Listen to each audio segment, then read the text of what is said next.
Hello class, मैं पवन मिश्रा। और आज के इस वीडियो लेक्चर में हम जो टॉपिक कवर करने वाले हैं, कंसेप्ट ऑफ क्लासरूम मैनेजमेंट, कक्षा कक्ष प्रबंधन की अवधारणा। तो आज के इस वीडियो लेक्चर में हम क्लासरूम मैनेजमेंट को समझेंगे, जानेंगे। तो आप वीडियो को आखिरी तक देखिए। और आपको वीडियो कैसी लगी कमेंट करके अपना फीडबैक जरूर दीजिएगा। तो हम वीडियो को स्टार्ट करते हैं। तो सबसे पहले एक लाइन आपके सामने आ रही होगी, the destiny of India is being shaped in the classroom, कि भारत के भाग्य को उसकी कक्षा में आकार दिया जा रहा है। तो इस लाइन से, चाहे हम भारत की बात करें चाहे किसी भी देश की बात करें, तो इस लाइन से हमें क्लासरूम की इंपॉर्टेंस का पता चलता है कि किसी भी कंट्री का जो फ्यूचर है उसको कहाँ डेवलप किया जाता है, वहाँ की क्लासरूम में। तो क्लासरूम की इंपॉर्टेंस का हमें पता चल रहा है। तो अगर क्लासरूम इतनी ज्यादा जरूरी है तो उसका मैनेजमेंट भी बहुत जरूरी होता है। ठीक है। तो आज के इस वीडियो लेक्चर में हम क्लासरूम मैनेजमेंट की बात करेंगे। तो क्लासरूम मैनेजमेंट भी दो वर्ड से मिलकर बना है, क्लासरूम और मैनेजमेंट, कक्षा कक्ष और प्रबंधन। तो सबसे पहले हम क्लासरूम को जानेंगे, उसके बाद हम मैनेजमेंट की बात करेंगे, और फिर हम देखेंगे क्लासरूम मैनेजमेंट क्या होता है।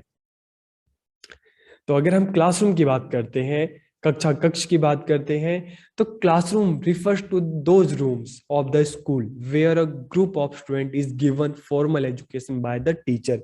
कि क्लासरूम को हम एक इस तरह के रूम के रूप में, कक्षा कक्ष के रूप में समझ सकते हैं, जहां पर विद्यार्थियों को, स्टूडेंट को फॉर्मल एजुकेशन दी जाती है टीचर्स के थ्रू। एक पर्टिकुलर एक करिकुलम होता है, उसके कुछ ऑब्जेक्टिव होते हैं जिसको फुलफिल करने के लिए टीचर और स्टूडेंट साथ में एक रूम में टीचर पढ़ाता है और बच्चे उसको पढ़ते हैं, सीखते हैं, समझते हैं और आगे बढ़ते हैं।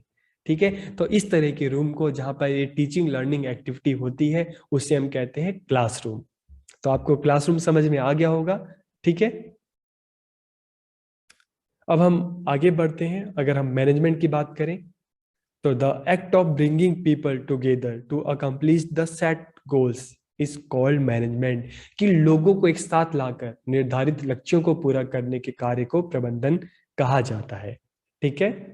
Management comprises planning. तो मैनेजमेंट में क्या चीजें आती हैं? प्लानिंग है, ऑर्गेनाइजिंग है, रिसोर्सिंग है, leading, directing and controlling and organisation. Classroom कुछ भी हो सकता है। तो इसको हम कहते हैं मैनेजमेंट, की चीजों को ऑर्गेनाइज करना, ऑर्गेनाइज करके और जो गोल है उसको अचीव करने की कोशिश करना। तो इसे हम कहते हैं मैनेजमेंट। ओके। अगर हम क्लासरूम मैनेजमेंट की बात करें, कक्षा कक्ष प्रबंधन की बात करें, classroom management includes all those principles and rules which are related to proper organization, management and operation of classroom। कि कक्षा कक्ष प्रबंधन में वे सभी सिद्धांत, नियम शामिल हैं जिसका संबंध कक्षा कक्ष के सही प्रकार से गठन, प्रबंधन और संचालन से है, ताकि क्लास में टीचिंग लर्निंग जो एक एक्टिविटी है बहुत ही अच्छे तरीके से हो सके, टीचर्स अच्छे से पढ़ा सके और स्टूडेंट अच्छे से समझ सके। A good classroom can be created by efficient management and the result of the student can be improved। कि अगर हम गुड क्लासरूम की बात करते हैं, एक अच्छे क्लासरूम की बात करते हैं, तो एक अच्छा क्लासरूम किस तरह से बनाया जा सकता है, उसके लिए एक अच्छा मैनेजमेंट चाहिए। ठीक है। ताकि स्टूडेंट के रिजल्ट को और अच्छा किया जा सके, उनकी अचीवमेंट को अच्छा किया जा सके। Classroom management refers to the wide variety of skill and techniques that teachers use to keep students organized and attentive। कि कक्षा कक्ष प्रबंधन से आशय उन विभिन्न कौशल और तकनीकों से है जिसका प्रयोग शिक्षकों द्वारा विद्यार्थियों को कक्षा कक्ष में संगठित और व्यवस्थित रखने के लिए किया जाता है, ताकि टीचिंग लर्निंग जो प्रोसेस है वेल ऑर्गेनाइज हो सके, टीचर अच्छे से पढ़ा सके, स्टूडेंट अच्छे से चीजों को समझ सके।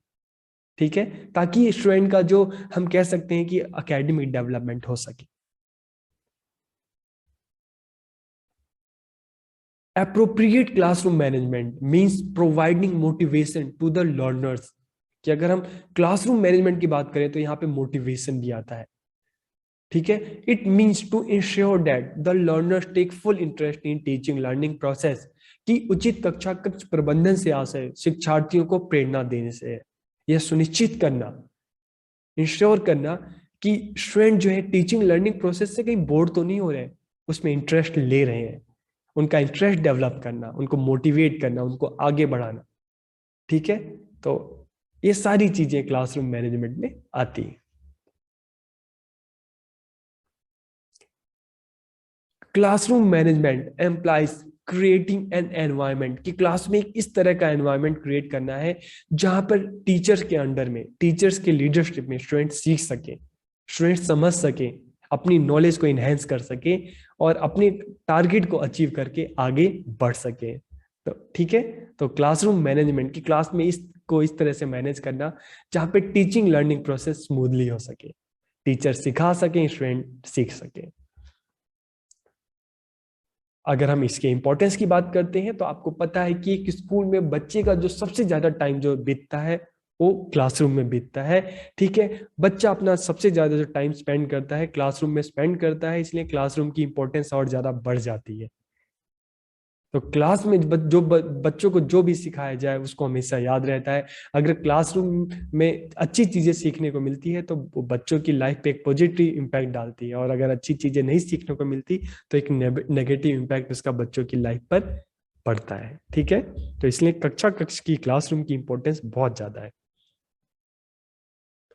The environment of classroom has great influence on the development of the personality of the student, कि कक्ष के माहौल का विद्यार्थियों के व्यक्तित्व पर काफी प्रभाव पड़ता है।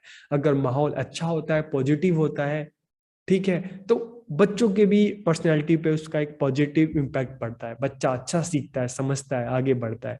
और अगर ये चीजें नहीं होती तो कहीं ना कहीं उसका नेगेटिव इम्पैक्ट बच्चों पर पड़ता है। तो आप भी अपनी लाइफ में जो आपका एक्सपीरियंस रहा है अपने क्लासरूम में, आप उससे भी सीख सकते हैं, समझ सकते हैं कि आप पर पॉजिटिव इम्पैक्ट रहा है या नेगेटिव। आपकी पर्सनल ग्रोथ में आपके क्लासरूम ने क्या आपकी हेल्प की है, तो ये क्वेश्चन आप खुद से पूछ सकते हैं। How to develop a positive classroom management, कि सकारात्मक कक्षा कक्ष प्रबंधन कैसे विकसित करें। Good relationship between teacher and student, कि टीचर और स्टूडेंट के बीच में एक अच्छा रिलेशनशिप होना चाहिए। टीच द सब्जेक्ट इफिशिएंटली, कि जो भी सब्जेक्ट टीचर बच्चों को पढ़ाए एफिशिएंटली पढ़ाए, दिल से पढ़ाए, मन से पढ़ाए, खुशी से पढ़ाए, इंटरेस्ट लेकर पढ़ाए। Use appropriate intervention to assist student with behaviour problem, कि अगर क्लास में स्टूडेंट के साथ किसी तरह की कोई बिहेवियर प्रॉब्लम है तो उसको भी एक पॉजिटिव वे में सॉल्व करने की कोशिश करे। टीचर इसके लिए स्टूडेंट से बात कर सकते हैं, क्लास के बाहर बात कर सकते हैं, अगर प्रॉब्लम थोड़ी ज्यादा है, घर से रिलेटेड कुछ है तो घर वालों से भी बात कर सकते हैं। और अगर प्रॉब्लम्स की स्टूडेंट की जो बिहेवियर प्रॉब्लम है थोड़ा और ज्यादा है तो काउंसलर भी अपॉइंट किया जा सकता है।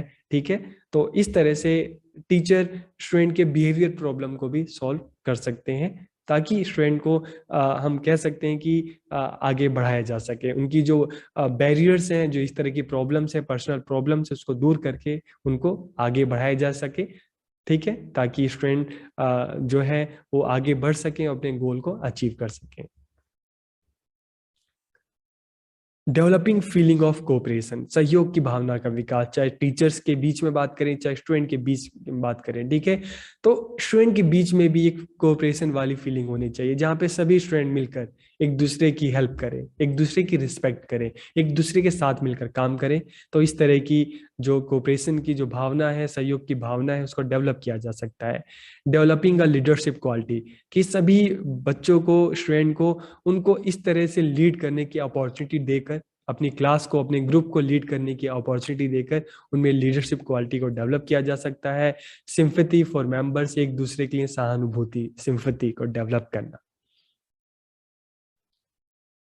Developing of feeling of service, सेवा की भावना का विकास करना, एक दूसरे की हेल्प करना, एक दूसरे की मदद करना।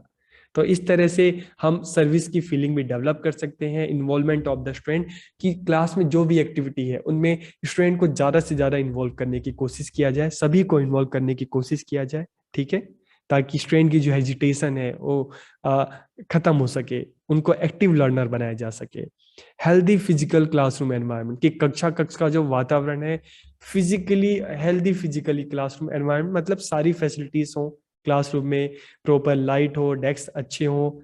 ठीक है, जो स्मार्ट बोर्ड हो या ब्लैक बोर्ड हो वो भी अच्छा हो।